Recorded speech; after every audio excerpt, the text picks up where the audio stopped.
estás? Muy bien, Gaby, ¿cómo estás? Muy bien, también aquí listos para nuestra conexión. Ya se están conectando las compañeras y compañeros. Se registraron para esta charla. Muchísimas gracias.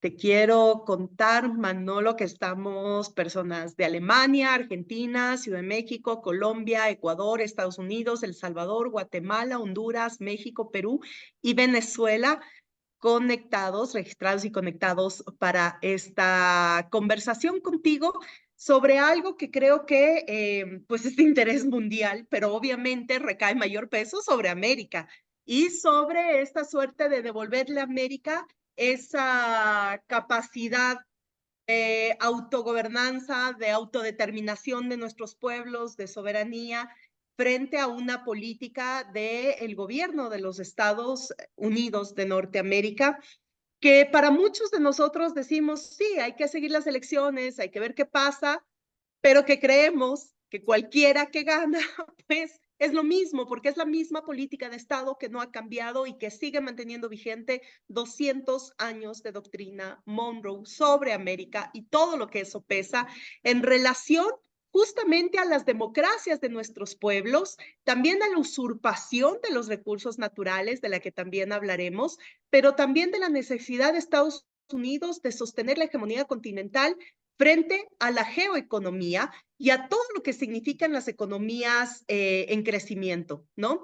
Entonces, en ese sentido, nos interesaba mucho y te agradecemos el que nos des este tiempo para tener este conversatorio contigo. Para nosotros es muy importante porque además estamos y vamos a escuchar lo que es una voz diferente, una voz que viene desde las organizaciones sociales movilizadas, además una activista, y te hemos visto sumamente activo, especialmente en el último tiempo, en Cuba, en Venezuela, y pues queremos anclar todo eso a esta conversación. Pero antes de eso quiero presentarte para que todas y todos sepan con quién estamos hablando. Manolo de los Santos es fundador y director ejecutivo del The People's Forum en Nueva York e investigador en Tricontinental, Instituto para la Investigación Social. Sus escritos aparecen regularmente en diferentes medios de comunicación y periódicos progresistas del continente. Recientemente ha coeditado Viviremos, Venezuela contra la guerra híbrida, Camarada de la Revolución, discursos selectos de Fidel Castro, Nuestro propio camino al socialismo, discursos selectos de Hugo Chávez, entre otros. Así que, Manolo, muchísimas gracias. Yo cuando leí un poco de tu biografía, obviamente vos vienes también de un país al que nosotras y nosotros queremos muchísimo, que tienes orígenes de República Dominicana y lo queremos muchísimo porque además de ahí son nuestras queridas Hermanas Mirabal, por la que celebramos justamente el Día Internacional para la Eliminación de la Violencia contra la Mujer, pero más allá que esto, son un símbolo de resistencia y de lucha contra las élites y también de la tierra de Juan Bosch, ¿no? De aquel presidente brillante que luego fuera asesinado y que, bueno, para nosotros y nosotros la historia de resistencia también del pueblo dominicano es fundamental y por eso reivindicamos aún más tu participación en este espacio. Así que, bueno, cuéntanos, Manolo, yo quisiera tal vez arrancar de esto, desde tu historia personal, ¿cómo es? Porque esto de Estados Unidos como el país de la ilusión, de la migración, del país de los sueños, donde todos sus sueños se cumplen, pero además un país construido desde la migración, efectivamente, ¿no? Y todo lo contradictorio que eso significa para mucho ejercicio de las políticas del propio gobierno de los Estados Unidos. Tenerte a ti con esa descendencia de República Dominicana, pero además con ese bagaje de muchas migraciones que conforman justamente The People's Forum. ¿Cómo ha sido esa experiencia para ti en lo personal? Bienvenido. Bueno, muchas gracias, Gabriela, a ti y a todo el equipo del Instituto Ideal. Realmente da mucha honra y también placer poder compartir con ustedes por todo lo que significa para nuestras luchas democráticas y progresistas de estos últimos tiempos, ¿no? Yo diría que cuando hablamos de lo que es el proyecto norteamericano en relación a lo que hemos vivido personalmente como migrantes en este imperio, tenemos que siempre remontarnos a la historia. Hay que regresar 200 años para atrás y entender cómo surge Estados Unidos como una potencia y cómo nuestros próceres, el mismo Bolívar, muy tempranamente supo entender que la intención, el objetivo de este nuevo naciente imperio, desde el principio, era dominar a nuestro continente. Estados Unidos surge precisamente como un proyecto colonial que no rompe con el proyecto imperial británico, sino como una continuación de esta en el continente norteamericano. Y creo que nosotros, los que somos migrantes acá, tenemos que ir reconociendo, se ha hecho difícil, pero cada vez más se hace más concreto y real, de que no llegamos acá porque simplemente nos despertamos un día, amanecimos y dijimos, no tenemos otra cosa que hacer en nuestros países, sino somos la cosecha de la violencia norteamericana en nuestro continente, de 200 años, 2 siglos ya de violencia extrema contra nuestros países. Mencionaste las hermanas Mirabal, mencionaste a Juan Bosch, nuestro presidente, que por querer intentar una reforma agraria, por querer intentar un país con un mínimo de justicia social y democracia, fue derrocado a los 7 meses de su gobierno. No es una historia única en nuestro continente, tristemente, pero la migración dominicana masivamente ocurre a partir de ese momento. ¿Y cómo no hablar entonces también de las dictaduras que impuso Estados Unidos en nuestro país? Mi país, mi pequeño país, una isla en el medio del Caribe, fue invadida por Estados Unidos en más de 3 ocasiones. Entonces, algunos americanos se preguntan qué hacen entonces más de 1 millón de dominicanos en Estados Unidos. Bueno, somos la cosecha de toda esa historia de sangre, de violencia, de explotación, de despojo. Eso fue lo que nos lleva a trabajar en las fábricas de Estados Unidos. Y creo que para muchos jóvenes migrantes que ya se han integrado a la sociedad norteamericana, la pregunta entonces queda, ¿qué hacer con este sueño americano que cada vez más se convierte en una gran pesadilla? ¿Vale la pena luchar por elegir el menor de los males dentro de este sistema político? Ahí surge la pregunta que no es solamente para Latinoamérica, sino creo que es para todos los pueblos del mundo. ¿Qué nos conviene? ¿Una presidencia demócrata que plantea cierto discurso de justicia social, pero que en la práctica mantiene las mismas tendencias políticas, sociales y económicas? ¿O vamos a aliarnos con la extrema derecha bajo Trump, que plantea un proyecto abiertamente de ataque no solamente contra los migrantes, sino contra todos los grupos minoritarios en la sociedad? Es un momento difícil y creo que precisamente en este momento se genera mucha confusión ideológica inclusive de cómo entender este momento, de cómo entender esa coyuntura.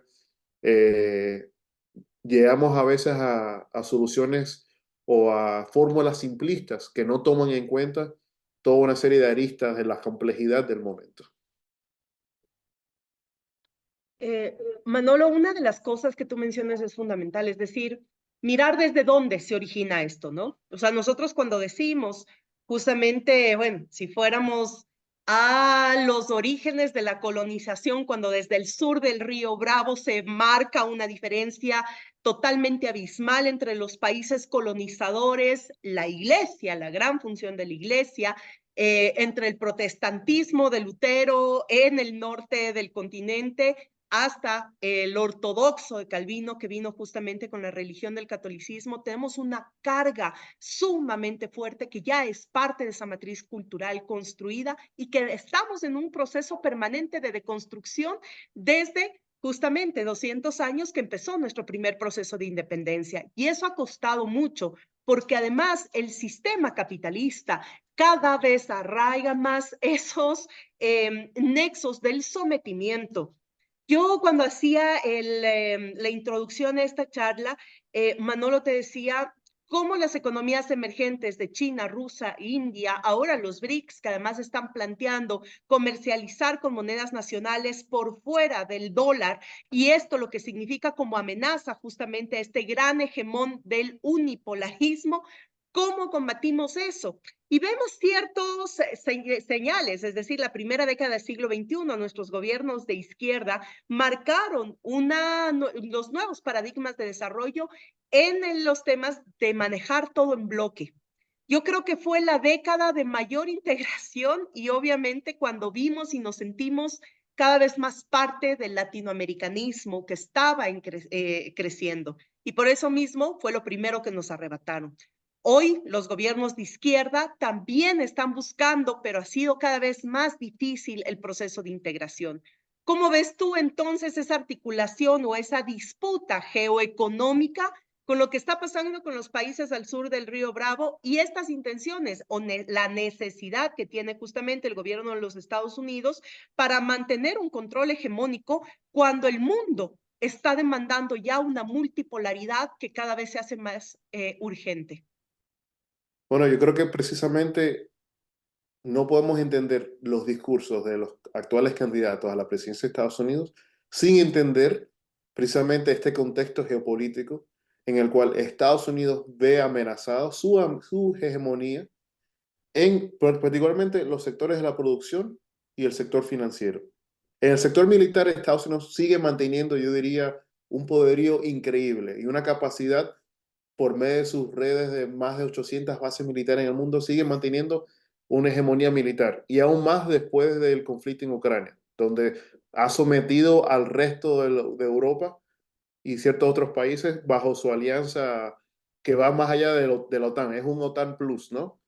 Pero en el sector productivo, en el sector financiero, como tú mencionabas, Rusia y China y una serie de países de nuevos bloques geopolíticos han, yo diría, han amenazado la hegemonía norteamericana, han puesto en riesgo el estatus unipolar, ese fin de la historia que declaró Estados Unidos al final de, o sea, con la caída del campo socialista de la Unión Soviética, y realmente ha puesto a Estados Unidos, yo diría, al imperialismo norteamericano a tener que jugar dentro de ciertas limitaciones.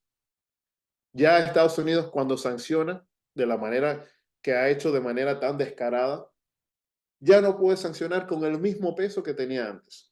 Sí, vemos el impacto de esas sanciones y los bloqueos en países como Cuba y Venezuela, pero también vemos cómo esas mismas sanciones en Rusia tienen el efecto contrario en las economías de países tan ricos y también capaces de generar alternativas y modelos alternativos.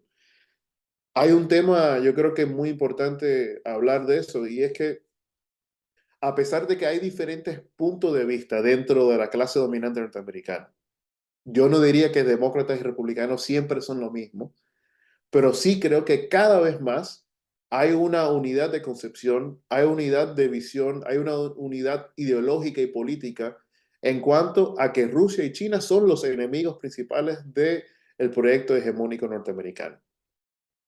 Y la diferencia realmente se ve en cómo enfrentar esta dinámica. O sea, ambos, los republicanos con Trump y Biden igual con los demócratas, han planteado que el próximo conflicto mundial que se va a dar es un conflicto entre estos grandes poderes, el Major Power Conflict, como ellos lo denominan. Pero realmente para nosotros tiene un impacto diferente porque estos conflictos geopolíticos tienden a no darse realmente nunca dentro de las fronteras de Estados Unidos. O sea, Estados Unidos lleva 2 siglos en guerra, ninguna en Estados Unidos, salvo la gran invasión de nuestro compañero Pancho Villa, que invadió por unas horas a un pedazo de Texas. Pero en realidad Estados Unidos nunca ha enfrentado la guerra en su propio territorio. Las guerras, los conflictos, los puntos calientes siempre son en el tercer mundo, en nuestro sur global. Y tenemos que tener en cuenta, uno, el conflicto que se da en Ucrania es una expresión de este conflicto de los grandes poderes. No un conflicto entre imperialismo, como quieren pintarlo los Estados Unidos, pero un conflicto entre poderes. Otro punto de conflicto muy grande es el Medio Oriente, donde el proyecto sionista es el más fiel representante. Yo a veces digo que Israel no es un país, Israel es una base militar norteamericana. Pero hay otros puntos de conflicto que tenemos que tener mucho cuidado y observar cuidadosamente en estos próximos tiempos. Y más en este año que es electoral y el año que viene, que son los conflictos que Estados Unidos quiere empujar en Taiwán en relación a China. Está también el conflicto en el Sahel, en África Occidental, y el que nos toca a nosotros en el corazón de nuestro continente, que es Estados Unidos está buscando por todas las vías crear un conflicto no solamente geopolítico, sino un conflicto militar en Venezuela.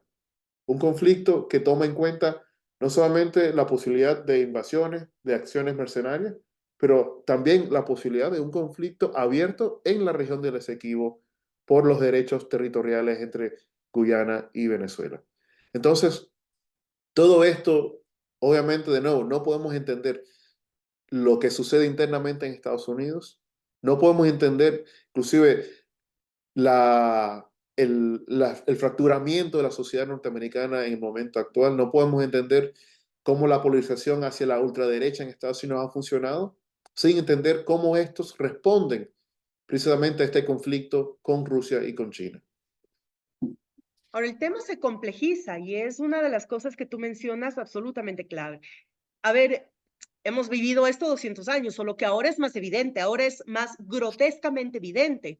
La directora del Comando Sur, Laura Richardson, dice con absoluta claridad, frente a la avanzada de China en los países que son nuestros, donde están nuestros recursos, pues entonces nosotros empezamos a operar y vemos una Laura Richardson recorriendo cada uno de los países de la región, dando la mano a presidentes.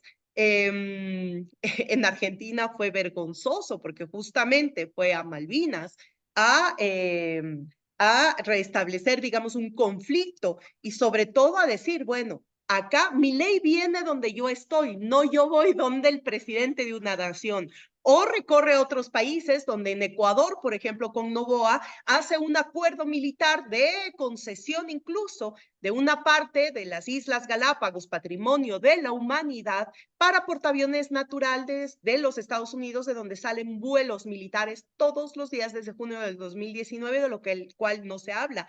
Pero Venezuela, además de ser bloqueada, no porque les caiga bien o les caiga mal el presidente, el asunto es que las reservas y los yacimientos más grandes del petróleo y de petróleo del mundo que se encuentran en Venezuela también se mantienen alrededor de la nacionalización y de la protección soberana.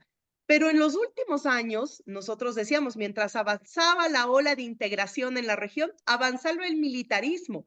Y lo que nosotros vemos en países como Honduras, del cual vamos a hablar y vamos a hacer una sección especial por lo que está pasando en este preciso momento en Honduras, pero Panamá y Guyana particularmente, que si tú preguntas en América Latina o en América, ¿qué es Guyana? ¿Dónde está Guyana? Muchos ni siquiera saben que Guyana limita con Venezuela. Bueno, en Guyana se ha quintuplicado la presencia militar norteamericana, justamente han hecho un cerco, y bueno, Colombia, antes del gobierno de Gustavo Petro, con el uribismo justamente, se promovió una mayor incursión pensando ya en lo que sería esta toma del territorio venezolano.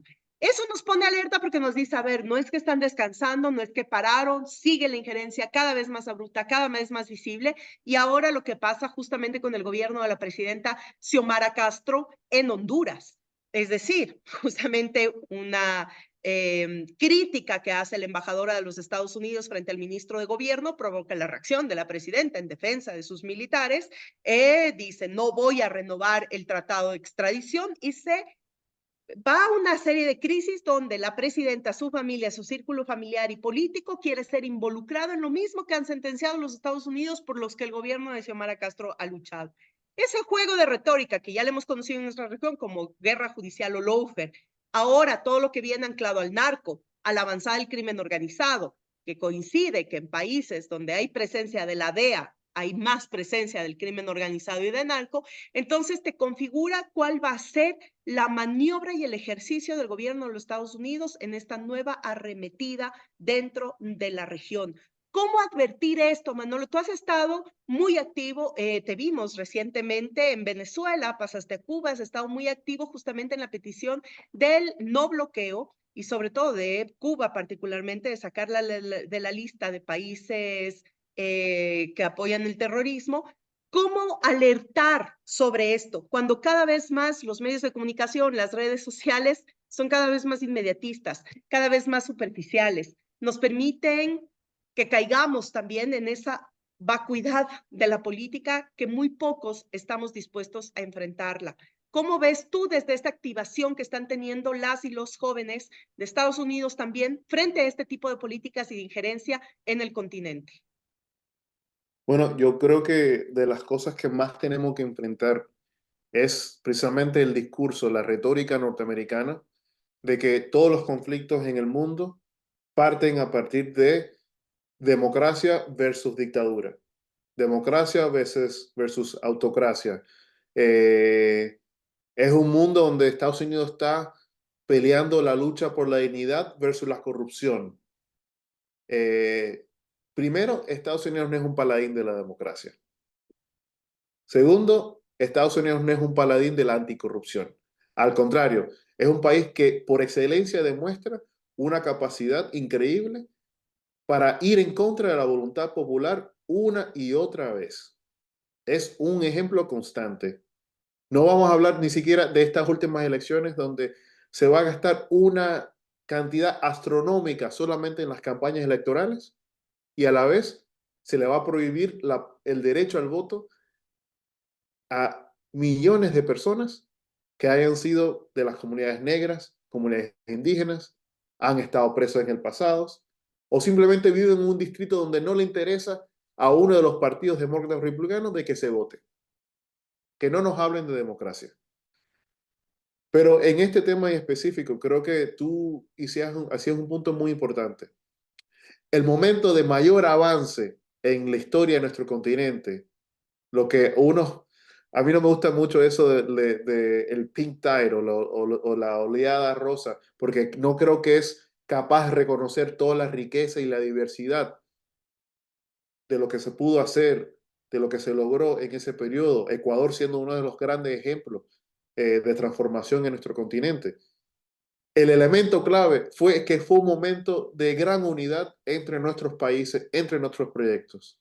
No solamente a nivel de gobiernos, pero también a nivel de movilizaciones, de organizaciones populares y de unión, sí, inclusive porque Ecuador fue ejemplo de esto, de unión entre los migrantes, esa comunidad en el exterior, la diáspora de nuestro continente que estaba anclada en Estados Unidos, no nos sentimos desconectados de lo que sucedía en el continente. El objetivo principal de Estados Unidos en estos últimos años ha sido romper esa unidad por todas las vías posibles. Por eso los casos supuestos de corrupción, el lawfare, los ataques judiciales, las sanciones a nuestras figuras políticas, el arresto, el hecho de que un compañero nuestro, Jorge Glass, sigue en la cárcel sin la suficiente y la necesaria atención médica, toda una serie de casos que se nos enfrentan. Todo con el objetivo de romper la unidad de nuestros pueblos, de nuestras fuerzas políticas. Toda esta criminalización, esta guerra contra la izquierda, que realmente no es contra la izquierda, es contra el pueblo organizado, más que todo. El pueblo organizado en sus sindicatos, en sus organizaciones políticas, en sus movimientos sociales. Ha llegado al punto que lo único que queda en el medio de Estados Unidos y poder consolidar esa victoria política sobre el continente, de imponer más dictaduras neoliberales, es tumbar a Venezuela. Venezuela es en este momento, yo diría, es el baluarte del progresismo, el baluarte de la democracia en el continente. Si tumban a Venezuela, creen ellos que van a tumbar a Cuba. Creen ellos que van a poder tumbar con todos los demás proyectos progresistas en la región. Por eso la arremetida ahora contra Honduras.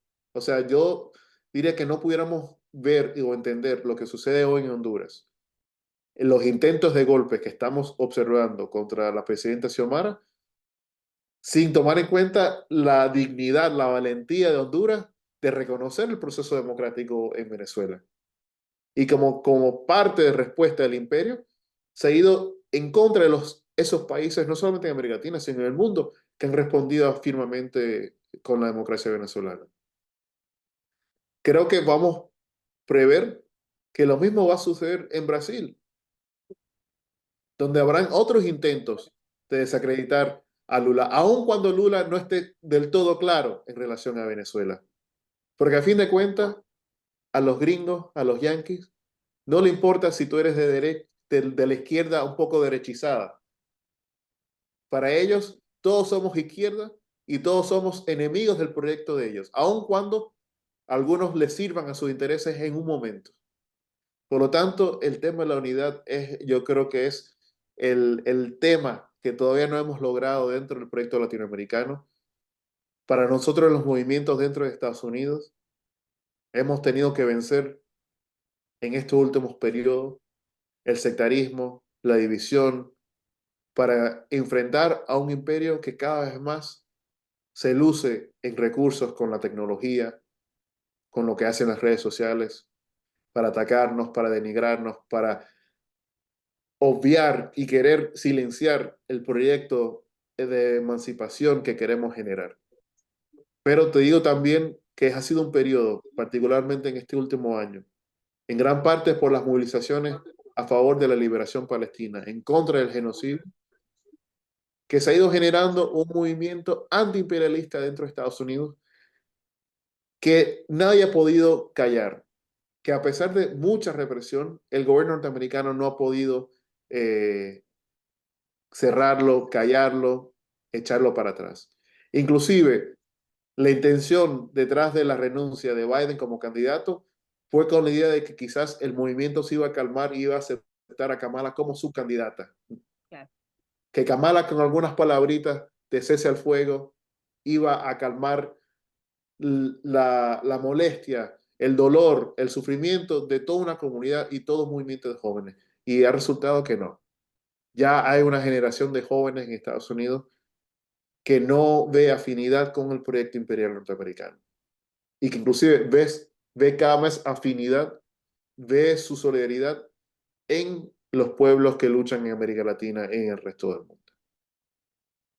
Manolo, justamente uno de los temas que me interesaría que contextualices desde tu vida misma en Estados Unidos es esto, o sea, cómo Estados Unidos ha tenido una historia de resistencias desde la organización social que ha sido fantástica. Muchas de esas han sido justamente nuestros íconos de estudio dentro de la política del continente, pero ninguno ha logrado consolidarse a tal punto de romper esta dinámica que entre republicanos y demócratas impregnan en un proceso electoral. Como tú decías, pues Estados Unidos no es que sea la panacea de la democracia, no es la panacea del respeto a las libertades. Y eso se evidencia justamente en los procesos electorales. Hemos visto también en diferentes momentos como, por ejemplo, Sanders y una corriente de izquierda han querido disputar también esos espacios. Sin embargo, ha sido muy complejo. Ustedes lo están haciendo y tú me dices muy bien, a ver, hay un sector ya cada vez más consciente, con cada vez mayor conciencia de lo que representa el gobierno de los Estados Unidos para los mismos norteamericanos, y eso ha generado también otro tipo de movilización, de articulación de estéticas, incluso en esa organización. Pero ¿cómo es que entonces podemos entender al sur cómo juega la política norteamericana entre demócratas y republicanos y cómo es que no logra consolidarse o salir una alternativa o pueda ser una alternativa desde otra mirada, desde que no sea una mirada tan hegemónica del ejercicio de un gobierno y de protección tan fehaciente de un sistema que obviamente está en decadencia. Bueno, yo creo que es importante recalcar que Estados Unidos, de nuevo, no es una democracia. Al contrario, es una dictadura de la clase dominante, de la clase millonaria en Estados Unidos, que se expresa en dos partidos. Dos partidos que cada vez más están en sintonía entre sí y que representan los mismos valores, los mismos intereses económicos y sociales. Ahora, ¿qué ha pasado con las voces que han transgredido o han querido presentar alternativas dentro de ese sistema? Bueno, en el peor de los casos, yo diría los casos más representativos de nuestras luchas sociales dentro de Estados Unidos, un Martin Luther King que logró no solamente armar una revolución social dentro de Estados Unidos, de liderar un movimiento de masa que no era solamente de la comunidad afroamericana, sino que comenzaba a construir una base en la clase trabajadora en Estados Unidos, fue asesinado. Malcolm X llega a la misma conclusión, es asesinado. Todo intento en un gran periodo de nuestra historia ha enfrentado la violencia del Estado. Y más reciente, otro tipo de violencia, una violencia yo diría muy antidemocrática. Por ejemplo, sucede en el caso de Bernie Sanders, que yo diría que fue un abrir de puertas para el movimiento en Estados Unidos, porque fue el primer candidato que menciona la palabra socialismo en un debate en televisión nacional para que todos lo escucharan. Millones de personas se enteraron de qué cosa era el socialismo por primera vez gracias a Bernie Sanders. Sanders no nos dio una definición de qué era socialismo, pero abrió las puertas para que muchos jóvenes sacaran sus propias conclusiones. Pero ¿qué pasó con ese candidato que movió el corazón, que motivó a que millones de jóvenes se movilizaran en la política en Estados Unidos? La dictadura bipartidista se aseguró de que no pudiera ser el candidato que llegara al final de las primarias. Un proceso, yo diría que fue de asesinato moral, de ir en contra, de asesinar su carácter como político, y aún peor, que literalmente, y lo puedo decir así abiertamente, el clan de los Obama llamó literalmente a todos los demás candidatos para asegurar que Sanders no saliera como el candidato principal. Impusieron la candidatura de Biden en la última elección. ¿Qué democracia es esa? ¿Qué democracia es esa cuando todos los sondeos decían que Sanders era el candidato con más respaldo popular para vencer a Trump? Se nos impuso un Biden que no representaba a nadie en la clase trabajadora, no representaba los intereses populares, al contrario, iba a ser el fiel guardián de los intereses del Pentágono, de los intereses de las empresas tecnológicas, iba a ser el fiel guardián de los intereses del sector bancario y financiero. Y entonces, eso nos lleva a la situación donde estamos hoy. ¿Qué alternativas quedan? ¿Quién se atreve a ir en contra de los designios del Partido Demócrata o el Partido Republicano? En el escenario electoral, muy pocos. Y hay tres candidatos independientes ahora en las elecciones: Cornel West, Jill Stein, Claudia de la Cruz, que los tres representan, yo diría, un espacio alternativo para hacer política, pero los tres candidatos han enfrentado en múltiples estados que no los quieren dejar participar en las boletas. No quieren que se inscriban como candidatos, no los dejan registrarse, aun cuando cumplen con todos los requisitos. No los dejan participar en los debates nacionales. De nuevo, ¿qué democracia, de qué democracia nos quieren hablar? ¿Quieren acusar de Venezuela de dictadura? Pero aquí en Estados Unidos están prohibiendo candidatos. ¿Qué nos quieren, qué lecciones nos quieren dar? Oye, también esto de idealizar ciertos personajes por sus diferencias. Tú nombraste a los Obama y yo decía, claro, cuando Obama se lanza a la presidencia decían, no, es que es el primer presidente negro, afro, es decir, va a marcar una diferencia, creyendo que justamente ese era el componente que lo hacía diferente. Bueno, terminó siendo el auspiciante, como toda una política de guerra, y dándole un premio Nobel de la Paz. Hoy vemos una Kamala Harris, que es la primera mujer que, digamos, podría llegar a ser esta presidenta igual, hija de migrantes, etcétera, pero con un gran antecedente. Yo siempre combato esto y quiero hacerte y pedirte tu reflexión sobre esto, porque siempre en política decimos cuán vigente está el marxismo cuando decimos todo esto es una lucha de clases. No se trata de que seas mujer, no se trata de que vengas de un pueblo, nacionalidad, no se trata de que seas afro, no se trata de que seas joven, solamente tiene que haber un condumio, tiene que haber un contenido alrededor de esa figura y de esa imagen. Yo combato mucho esto, de idealizar a esas figuras por esos rasgos, sin conocer qué es lo que viene detrás, ¿no? De Kamala conocemos su accionar como fiscal, sabemos qué posturas tomó justamente en su accionar como fiscal. Hoy hemos escuchado sus declaraciones frente a Palestina, por ejemplo, o frente a otros conflictos armados del mundo, y es obvio, no puede alejarse de eso, porque Estados Unidos recibe un presupuesto que principalmente viene de la venta de las armas, y eso no va a dejar de ser así. Por lo tanto, necesitan guerras para que la economía pueda recibir sus ingresos. ¿Cómo hacer eso? Por ejemplo, tú nombraste ahora a 3 personas que están disputando desde lo alternativo. Afuera ni se las conoce, o sea, no se sabe. Yo ahora me acabo de enterar. ¿Cómo combatir esto en los medios de comunicación, en las redes sociales, cuando aparece un tercer actor entre Donald Trump y Kamala Harris, que es Elon Musk. ¿Qué hacer con ese personaje que aparece como determinante en la política norteamericana y ahora mundial, después de tantos escándalos de Gran Bretaña, Brasil, Venezuela, etcétera? Es el tercer actor que aparece dentro de esta disputa electoral. No, yo creo que es muy importante partir de algo que tú mencionaste ya. Nuestro punto de vista, nuestra perspectiva, el mundo se mueve es en base a la lucha de clase. Ese es el motor de la historia, ¿no? Eso fue lo que estudiamos juntos. Nuestros grandes, no solamente desde Marx, pero de nuestros grandes, desde Fidel hasta Marta Hanecker. Todos los estudiamos, ¿no? Obviamente nuestro análisis tiene que tomar en cuenta que la lucha de clase también tiene que ver con la lucha de las mujeres, la lucha de los negros y las negras, la lucha de los pueblos indígenas, tiene que ver con la lucha de todos los que han sido excluidos.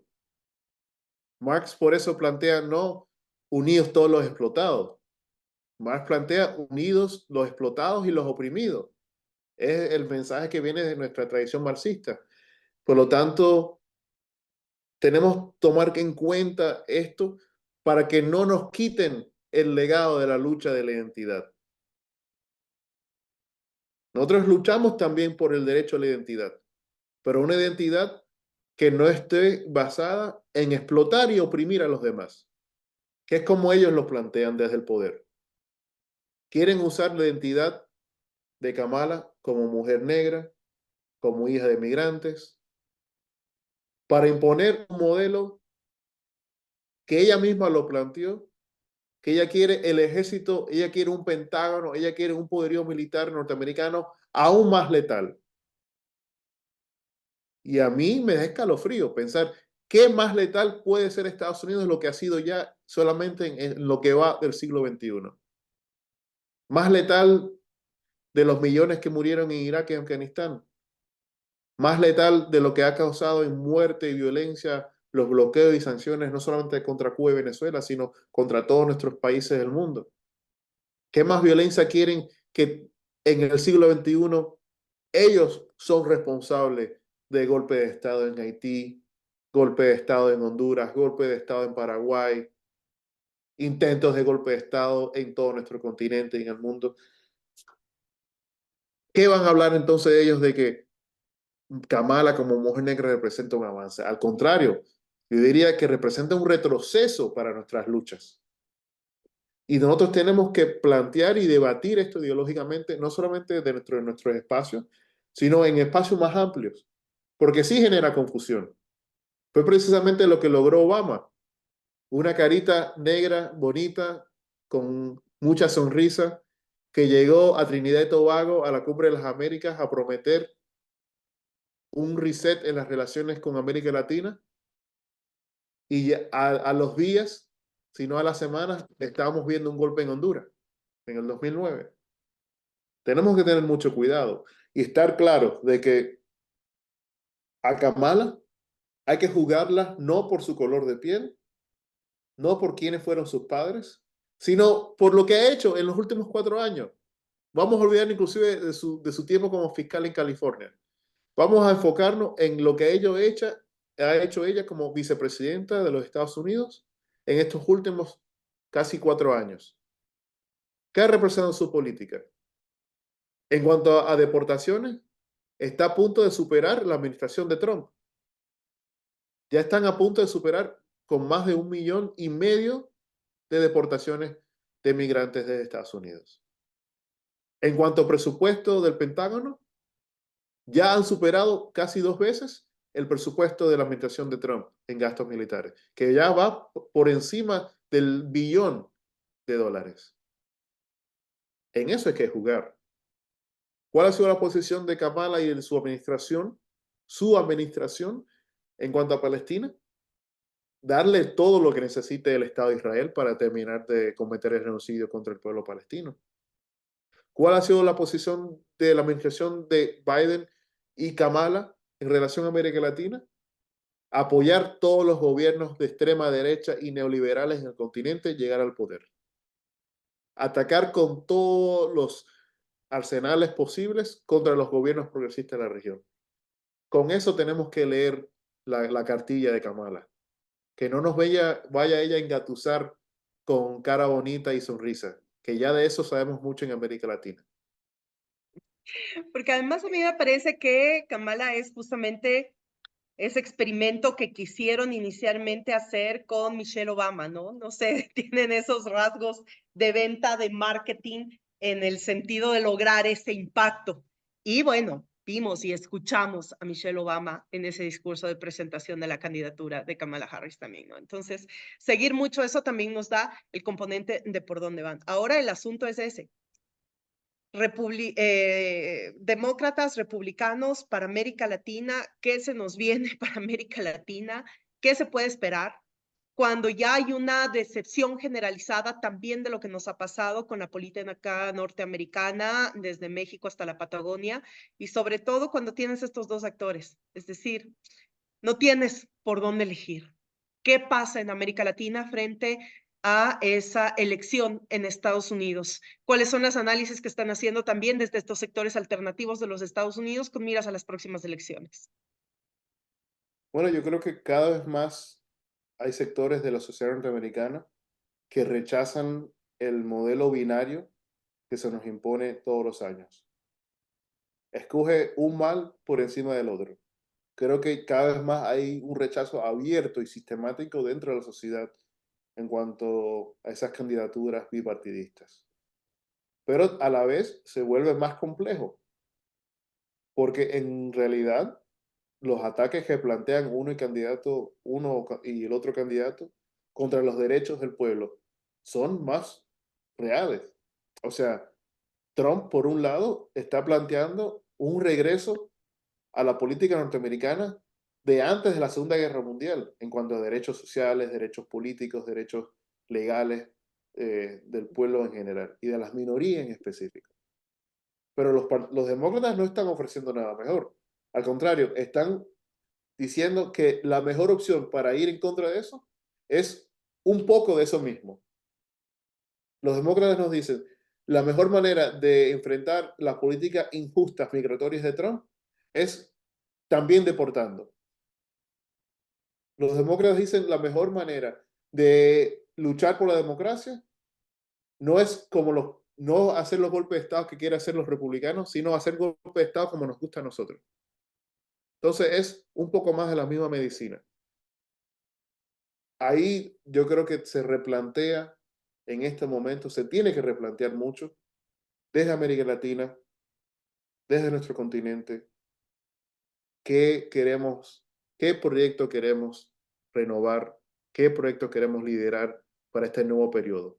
Un periodo que va a ser seguramente de mayor conflicto, de mayor violencia, de mayor confrontación entre países en nuestro continente que todavía mantienen una opción favorable por el desarrollo independiente, por la soberanía, por la emancipación humana. ¿Vamos a reunirnos alrededor de ese proyecto o nos vamos a dejar totalmente acaparar? Vamos a dejar que Estados Unidos consolide su proyecto de dominación entre nosotros. Es una disyuntiva inclusive más fuerte, más grande que si Kamala o Trump.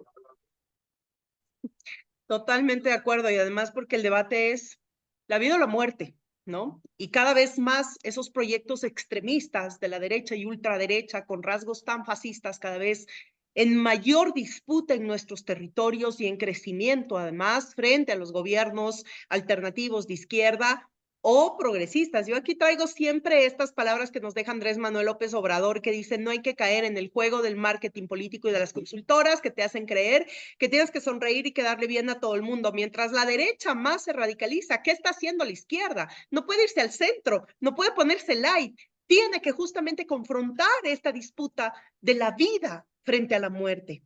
Y en ese sentido también la experiencia que están teniendo desde las organizaciones sociales, Manolo, para ir concluyendo este diálogo que nos has dado muchas luces para comprender justamente qué es esto. Y también la preocupación de este debate necesario, permanente, que lo tenemos en la América. ¿Qué queremos defender? ¿Qué queremos reconstruir? ¿Qué democracias queremos justamente hacer las nuestras? ¿Qué hace The People's Forum? ¿Qué hace esta organización que tú la diriges? qué es lo que podemos también articular y generar alrededor de estas organizaciones que están planteando estos debates, esta lucha, el activismo. Yo creo que si algo logró Palestina, y lo digo porque ahora veo también en tu camiseta, Palestina, todas y todos lo que nos hemos sumado justamente al fin del genocidio en Palestina, también hubo, yo creo que no hemos visto esto en las últimas décadas, un gran movimiento desde las universidades, provocada por las y los jóvenes. Me refiero a las universidades a nivel mundo que ya tenían una gran deuda con la política del mundo y de la región. Es decir, no habíamos visto una manifestación de las universidades tan fuerte como la que ha provocado justamente el genocidio en Palestina. Y esto también hemos visto de People's Forum muy activo en este sentido. Movilizaciones, activaciones, muchas voces de jóvenes hablando no solamente en el genocidio de Palestina, sino de todas las injusticias, de todas las guerras de Medio Oriente, de todos los bloqueos en la región, de esta disputa y de esta permanente injerencia para boicotear procesos progresistas, alternativos, de izquierda en nuestra región. ¿Qué hace The People's Forum? ¿Qué podemos hacer? ¿Qué podemos seguir haciendo desde las juventudes del continente para seguir generando conciencia?